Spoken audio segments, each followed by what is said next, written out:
Geography के lecture series में पहला लेक्चर लेकर आए हैं जिसका नाम है ओरिजिन ऑफ यूनिवर्स।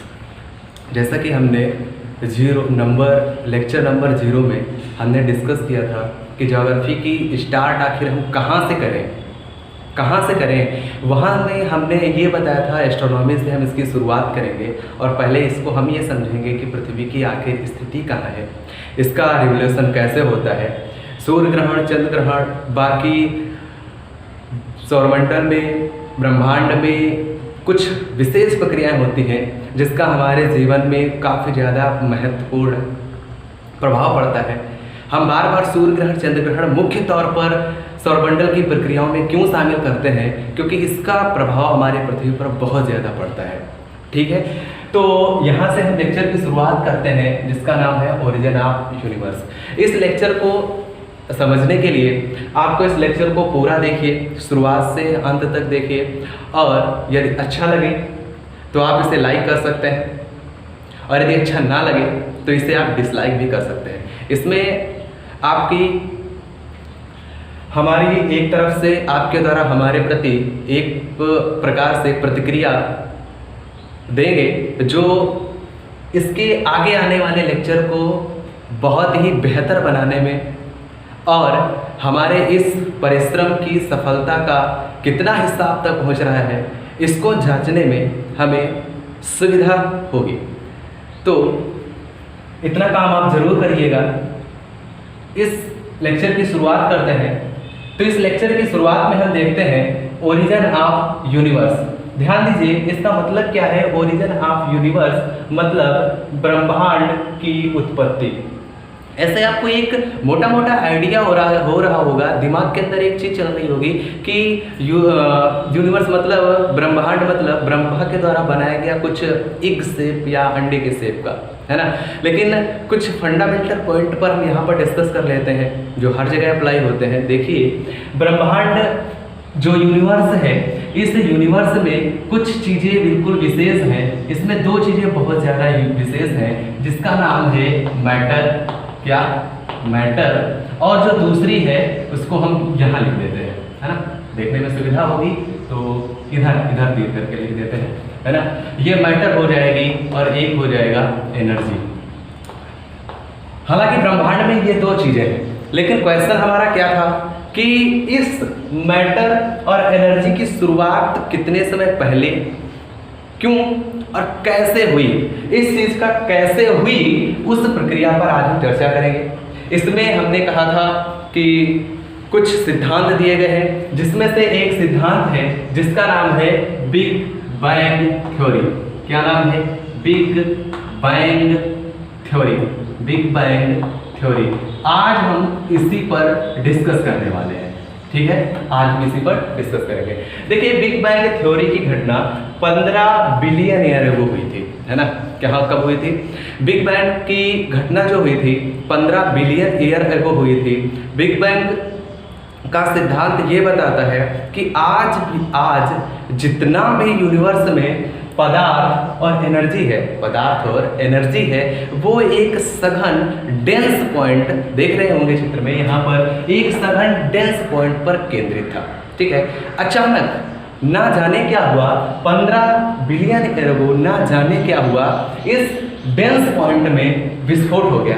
अब वहाँ पर एनर्जी कौन सी लगी, इस पर साइंटिस्ट अभी अपनी प्रतिक्रिया नहीं दे रहे हैं। आगे आने वाले समय में अपने रिसर्चेस के माध्यम से बताएंगे कि इसमें कौन सी एनर्जी ऐसी लगी कि जो इस डेंस पॉइंट में विस्फोट हुआ। तो ये घटना 15 बिलियन ईयर अगो की हुई। वहीं से टाइम की शुरुआत हुई। ध्यान दीजिए, ये 15 बिलियन ईयर अगो जब भी वहाँ पर पूरा का पूरा पदार्थ एक स्थान पर केंद्रित था, इसका मतलब ये है कि वो उसमें कोई भी प्रतिक्रिया नहीं हो रही थी। जब से शुरुआत हुई तो वहीं से टाइम की ओरिजिन हुई, है ना। हम इसके पहले हम टाइम को रिफर क्या करेंगे, ठीक है, तो वहीं से टाइम की शुरुआत हुई। स्पेस की शुरुआत भी वहीं से हुई। कब से? 15 बिलियन ईयर अगो से। स्पेस क्या होता है? स्पेस ये होता है कि दो वस्तुओं के बीच की जगह को स्पेस कहते हैं। जब पूरा का पूरा पदार्थ एक ही स्थान पर था तो स्पेस होने का तो कोई चांस ही नहीं बनता है।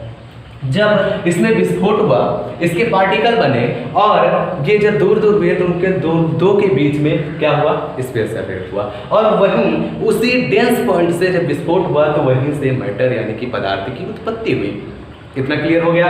क्लियर है, चलिए ठीक है। इसके बाद जब इसमें विस्फोट हुआ तो कुछ सेकंड बाद ये इसका आकार वॉलीबॉल जैसा हो गया, जो बच्चे खेलते हैं उसके जैसा हो गया। उसके बाद कुछ समय बाद फायरबॉल जैसा हो गया, और इसी में फायरबॉल जैसा हो गया, इसका तापमान बढ़ने लगा, और वहीं से तापमान के बढ़ने से यहाँ पर इलेक्ट्रॉन्स, प्रोटॉन, न्यूट्रॉन्स और न्यूट्रिनोज की उत्पत्ति हुई। ध्यान दीजिए, इलेक्ट्रॉन्स, प्रोटॉन्स, न्यूट्रॉन्स और न्यूट्रिनो की उत्पत्ति हुई। क्लियर हो गया? यहाँ तक कोई प्रॉब्लम तो नहीं है। यहाँ पर ध्यान दीजिए, न्यूट्रिनो पर बहुत ज़्यादा विशेष करके ध्यान दे दीजिए, क्योंकि न्यूट्रिनो एक ऐसा सब एटॉमिक पार्टिकल है, प्रीमॉर्डियल पार्टिकल है। ये सारे के सारे प्रीमॉर्डियल पार्टिकल हैं। जब इसका आकार फायरबॉल जैसा हो गया था, है ना, कहने का मतलब एक आग की गोला, फायरबॉल का मतलब क्या होता है, आग की गेंद, आग के गोले जैसा आकार हो गया था, तब इसमें इलेक्ट्रॉन, प्रोटॉन्स और ये प्रीमॉर्डियल एलिमेंट्स उत्पन्न हुए। इसमें इस पर हम फोकस करना चाहेंगे क्योंकि न्यूट्रिनो इतना अच्छा सब एटॉमिक पार्टिकल है कि जिसको 1 मील चौड़ी कांच की दीवार पर धीरे से हिट करा दिया जाए तो ये पूरा तुरंत क्रॉस कर जाएगा। इतना पावरफुल सब एटॉमिक पार्टिकल है। तो इस पर आप ध्यान दीजिए। इसका खगोलिकी में साइंटिस्ट इस्तेमाल कर सकते हैं आगे भविष्य में कि ये जिस भी ग्रह की अंदर की स्ट्रक्चर जानना चाहेंगे वहाँ पर इसको एक मिसाइल की तरीके से लॉन्च कर देंगे और ये अंदर की पूरी जानकारी बता देगा। तो ये बहुत इंपॉर्टेंट चीज़ है भविष्य के लिए, इस पर ध्यान रखिएगा। आगे देखिए, जब इसका आकार और बढ़ा, क्या बढ़ा, इसका temperature cool down to 4000 degree centigrade. जब कोई चीज़ आकार में बढ़ती है तो अंदर का टेम्परेचर कम होता है। क्लियर? नहीं समझ में आया? दोबारा समझाता हूँ।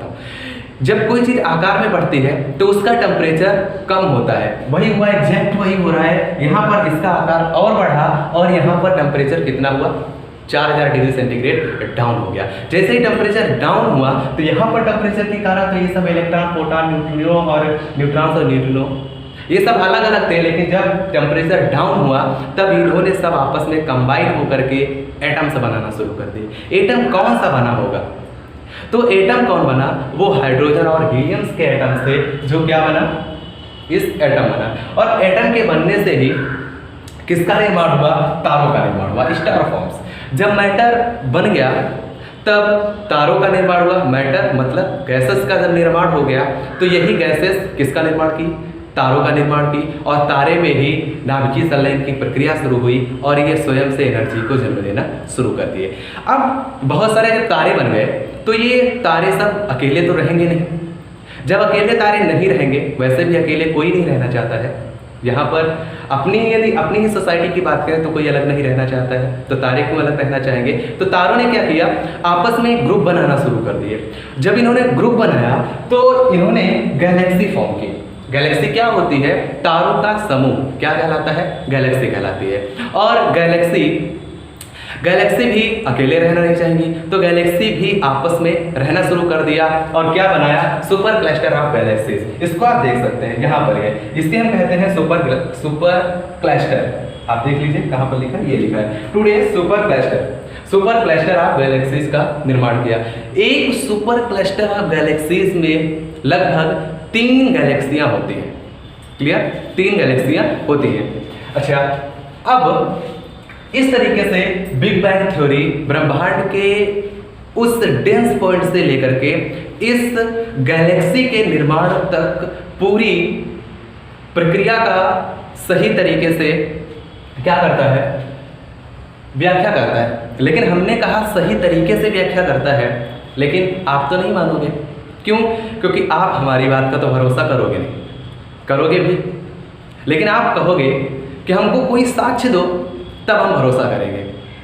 बिल्कुल, चलिए ठीक है, हम आपको साक्ष्य देते हैं और अच्छे तरीके से आपको बताते हैं। साइंटिस्ट भी इस जब थ्योरी आई होगी तब भरोसा नहीं किए होंगे, तो उन्होंने एविडेंस खोजना शुरू किया। एविडेंस में जो इन्होंने खोजा उसमें देखिए हम इसका एविडेंस देख लेते हैं, जिससे कि हमको ये ना पड़े, ये ना महसूस हो कि ये कोई कोरी कल्पना है। क्लियर, देख लेते हैं। अच्छा देखिए, ये हबल साहब हैं जिन्होंने क्या किया है 1920 ईस्वी में। कब? 1920 ईस्वी में H.E. हबल ने एक टेलीस्कोप बनाया और क्या किया, अंतरिक्ष में देखा। उन्होंने क्या देखा? उन्होंने देखा कि दो गैलेक्सियां आपस में दूर जा रही हैं। यदि दो गैलेक्सियां आपस में दूर जा रही हैं तो क्या बता रही हैं? इनके बीच की दूरी बढ़ रही है तो क्या बता रही है? ये कभी पहले पास थी, है ना, पहले कभी पहले पास थी, इसका मतलब उस डेंस पॉइंट पर थी। अच्छा ठीक है, इस एग्जाम्पल आप छोड़िए, एक एग्जाम्पल और बताता हूँ, छोड़िए।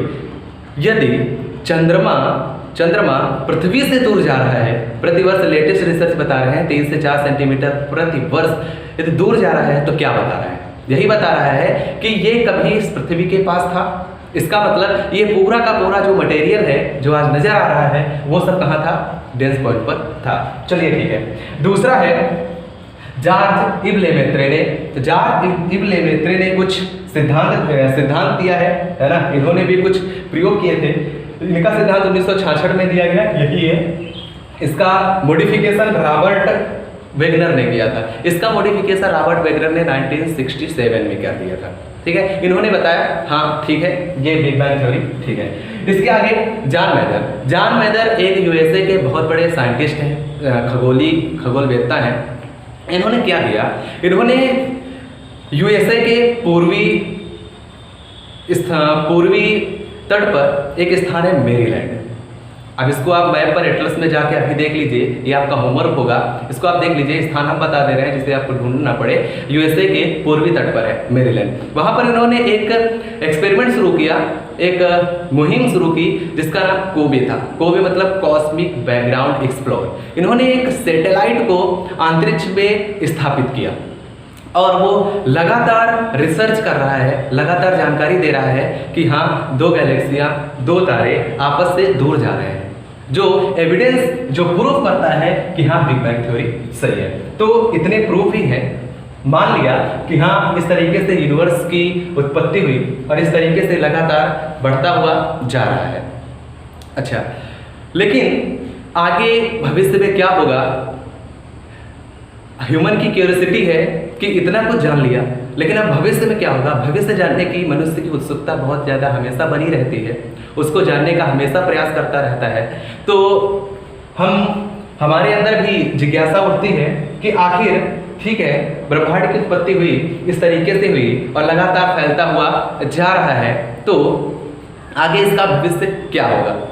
तो ये दो चीज़ें हो सकती हैं। नंबर 1 बिग क्रंच, कि जितना मैटर आज फैल रहा है वो सब आकर के उसी डेंस पॉइंट पर फिर से क्या आ जाए? उसी डेंस पॉइंट पर फिर से आ जाए। ठीक है ना? और ध्यान दीजिए, उस डेंस पॉइंट को जिसने एनर्जी दी थी वो एनर्जी कभी ना कभी तो खत्म होगी। तो जब एनर्जी खत्म होगी तो पूरा का पूरा पदार्थ एक स्थान पर आ ही जाएगा। वैसे भी साइंस के कुछ सिद्धांत वो ये कहते हैं कि प्रत्येक क्रिया के प्रति प्रतिक्रिया जरूर होती है, प्रत्येक एक्शन का रिएक्शन होता है ना, क्रिया की प्रतिक्रिया होती है। तो कहने का मतलब क्या है कि जिस डेंस पॉइंट से, पर्टिकुलर डेंस पॉइंट से जहाँ से मटेरियल पूरा एक्सप्लोर हुआ है, फैल रहा है, वहाँ पर वो फिर से आ जाएगा। एक तो ये है भविष्य का। दूसरा क्या लोगों की सोच है? Expansion to a frozen future.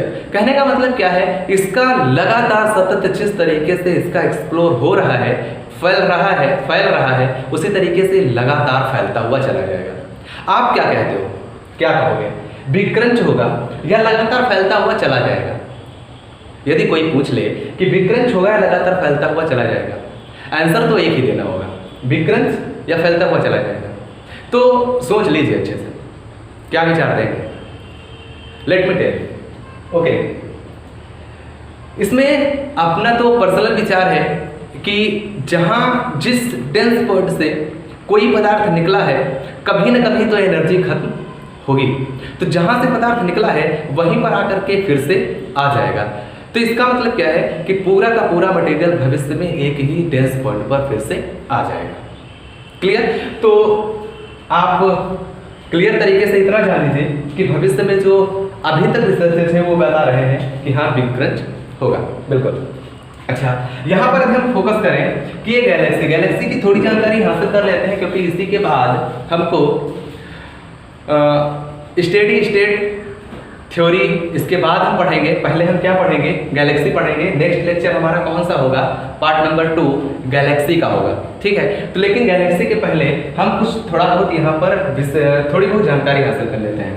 देखिए, जो गैलेक्सी है, गैलेक्सी में 3 स्पाइरल आर्म होते हैं, 3 स्पाइरल आर्म्स होती हैं, 1 2 3, 1 2 3। इसको थोड़ा सा बढ़ा लेते हैं आगे, 1 2 3, 1 2 3, 1 2 3, इस तरीके से, ठीक है। तो ये जो गैलेक्सी होती है वो एंटी क्लॉकवाइज घूमती है। कैसे घूमती है? एंटी क्लॉकवाइज घूमती है। और एंटी क्लॉकवाइज क्यों घूमती है? और यहाँ पर इसके बीच में ब्लैक होल होता है, ठीक है। और इसमें जो तारे हैं उन तारों की जीवन प्रक्रिया क्या है और ये एंटी क्लॉकवाइज गैलेक्सी क्यों घूम रही है, इन सब की चर्चा हम अगले नेक्स्ट वीडियो में करेंगे, जो होगा गैलेक्सी। ओके, तो आप इस वीडियो को आप देखिए और जो भी आपका अनुभव हो उसे आप ज़रूर हम तक पहुँचाएं और अपना कमेंट ज़रूर करें। Thanks for watching this video.